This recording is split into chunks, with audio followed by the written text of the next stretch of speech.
In today's episode, Valda asks, how do you recommend presenting analytics to marketing managers and creative teams who are mainly focused on their next project and not how the last one performed?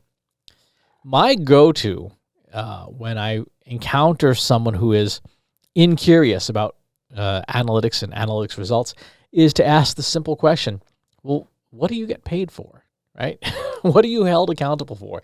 What do you get your bonus for at the end of the year? What are you going to get fired for if you don't do it, right? And if your analytics and your data can draw a straight line between what you're doing and what that person is getting paid for, then it's pretty easy to convince them, hey, you should probably take a look at the results from this last project or campaign or whatever, because it directly impacts your paycheck. On the other hand, if what you're presenting has no relationship to them, it's understandable why they wouldn't care about it, right? You might have this long and thorough and detailed analysis of your Twitter following, and the creative director is like, and how I don't get paid for tweets, right? I don't get paid for responses to tweets. On the other hand, if that creative director is being compensated for artwork that gets attention, and you can say, hey, when we have your work in our social media calendar, it outperforms everything else by 2.4x.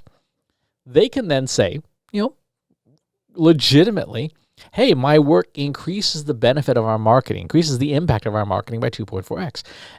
And for them, it's super easy to say, yeah, you should pay me more, give me a bonus, whatever, because I'm improving marketing by doing these things. Anytime you're trying to persuade somebody to take a look at some data, you are essentially making a sale, right? You are selling them on the idea that what you have to offer is valuable. You want them to buy your idea with their attention, right? With their influence, with their decision-making within the organization.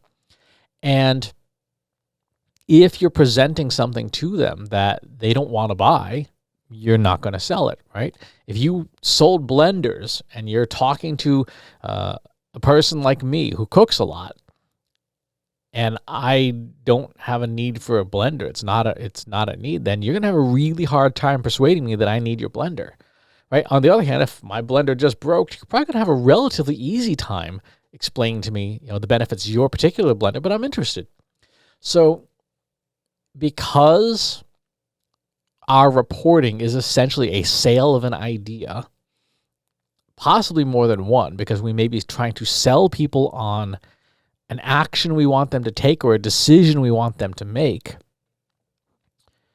then we need to format our idea in such a way that it makes the sale. And the easiest way to do that, I had a sales manager years ago who always said, the radio station in your prospect's head is permanently tuned to one station, WIIFM. What's in it for me? When you talk about analytics to somebody, what's in it for them? What do they get out of, if they give you 5 minutes, 15 minutes, an hour of your time, what's in it for them? What is your analysis? What is your data going to do for them? If the answer is nothing, right, then you're not going to get buy-in, right? You're not going to get attention. You're not going to get the kinds of things that you want out of that meeting.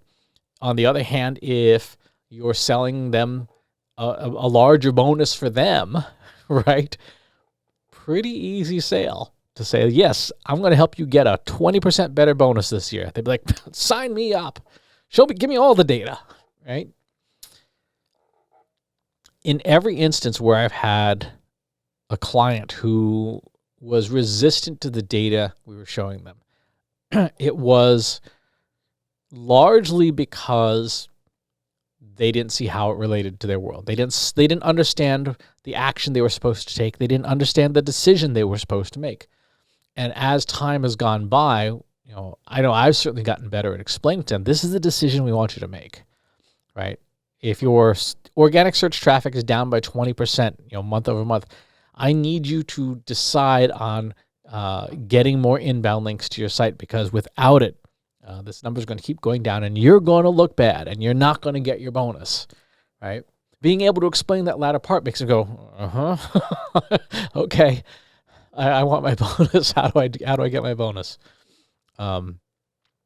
People are naturally self-interested, and the more stressful an organization is, the more operationally challenged they are, the harder it is for that person to do their job in their organization, the more you have to tie your analysis to very clear decisions and very clear benefits.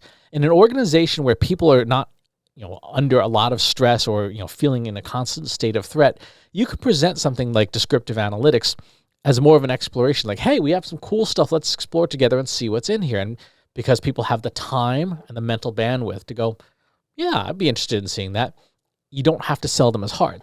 On the other hand, if the person's like, I got 22 things to do, I've triple booked for this hour, my hair's on fire, just tell me what you need me to do, right? You're not going to get any buy-in for exploratory data analysis. You're not going to be able to sit down with them and spend time with them and say, let's look at our data. They don't have the ability to do that. They're in a crisis state. And in a crisis state, you've got to whittle things back until it's just the essentials. Here's the decision we need you to make. Here's the impact of making the decision. Here's the impact of not making the decision or making the wrong decision. Please choose. That's it. So it always comes back to self-interest. What is the other person going to get out of your analysis? And how can you be as clear as possible in that analysis so that they understand its value and so that they respect the time that you've put into it and they take the actions that you want them to take? So really good question.